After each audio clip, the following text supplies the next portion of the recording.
দক্ষিণবঙ্গে বর্ষা প্রবেশের এখনো কোনো নামগন্ধ নেই। মাঝে কয়েকদিন ঝড় বৃষ্টি হলেও ফের ভ্যাপসা গরমে নাজেহাল দশা বঙ্গবাসীর। এই আবহে আবহাওয়া দপ্তর জানিয়েছে চলতি সপ্তাহে ফের সক্রিয় হতে পারে মৌসুমী বায়ু। আবহাওয়ার মতিগতিও বদলাতে পারে শীঘ্রই। এর প্রভাবে চলতি সপ্তাহ থেকে বৃষ্টিতে ভিজতে পারে দক্ষিণবঙ্গ। উত্তরবঙ্গেও চলবে বৃষ্টি। সাধারণত জুনের 10 তারিখ থেকে 15 তারিখের মধ্যে বর্ষা ঢুকে যায় দক্ষিণবঙ্গের জেলাগুলিতে, কিন্তু এইবার 10 তারিখ পেরিয়ে গেলেও দক্ষিণবঙ্গে বর্ষা প্রবেশের কোনো পূর্বাভাস দেখা যাচ্ছে না। তবে 10 জুন শনিবার মৌসুমী বায়ু আবারও কিছুটা গতি পেতে পারে। দক্ষিণ পশ্চিম মৌসুমী বায়ু শনিবারের মধ্যে ও পূর্ব ভারতের কিছু রাজ্যে ঢুকে পড়বে। আগামী 2 দিনে মধ্য ভারত এবং পূর্ব ভারতের কিছু অংশে মৌসুমী বায়ু প্রবেশের অনুকূল পরিবেশও তৈরি হতে চলেছে।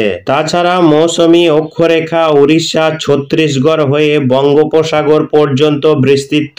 বর্তমানে বঙ্গোপসাগরের পশ্চিম মধ্য অংশ এবং উত্তর অন্ধ্রপ্রদেশের উপকূলে ঘূর্ণাবর্ত সক্রিয় রয়েছে, যা আবহাওয়ায় বিশেষ প্রভাব ফেলছে।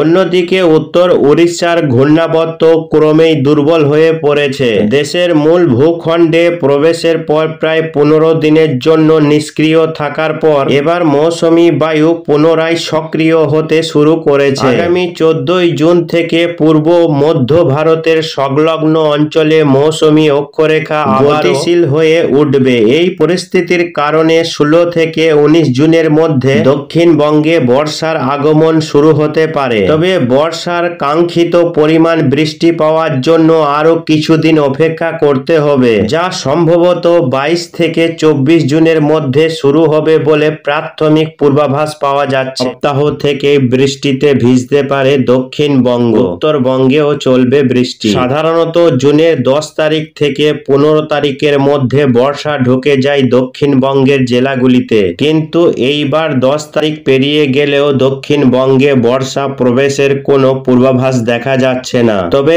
10 জুন শনিবার মৌসুমী বায়ু আবারও কিছুটা গতি পেতে পারে। দক্ষিণ পশ্চিম মৌসুমী বায়ু শনিবারের মধ্যে ও পূর্ব ভারতের কিছু রাজ্যে ঢুকে পড়বে। আগামী 2 দিনে মধ্য ভারত এবং পূর্ব ভারতের কিছু অংশে মৌসুমী বায়ু প্রবেশের অনুকূল পরিবেশও তৈরি হতে চলেছে। তাছাড়া মৌসুমী অক্ষরেখা উড়িষ্যা ছত্তিশগড় হয়ে বঙ্গোপসাগর পর্যন্ত বিস্তৃত। বর্তমানে বঙ্গোপসাগরের পশ্চিম মধ্য অংশ এবং উত্তর অন্ধ্রপ্রদেশের উপকূলে ঘূর্ণাবর্ত সক্রিয় রয়েছে, যা আবহাওয়ায় বিশেষ প্রভাব ফেলছে। অন্যদিকে উত্তর উড়িষ্যার ঘূর্ণাবর্ত ক্রমেই দুর্বল হয়ে পড়েছে। দেশের মূল ভূখণ্ডে প্রবেশের পর প্রায় 15 দিনের জন্য নিষ্ক্রিয় থাকার পর এবার মৌসুমী বায়ু পুনরায় সক্রিয় হতে শুরু করেছে। আগামী 14 জুন থেকে পূর্ব মধ্য ভারতের সংলগ্ন অঞ্চলে মৌসুমী অক্ষরেখা গতিশীল হয়ে উঠবে। এই পরিস্থিতির কারণে 16 থেকে 19 জুনের মধ্যে দক্ষিণবঙ্গে বর্ষার আগমন শুরু হতে পারে।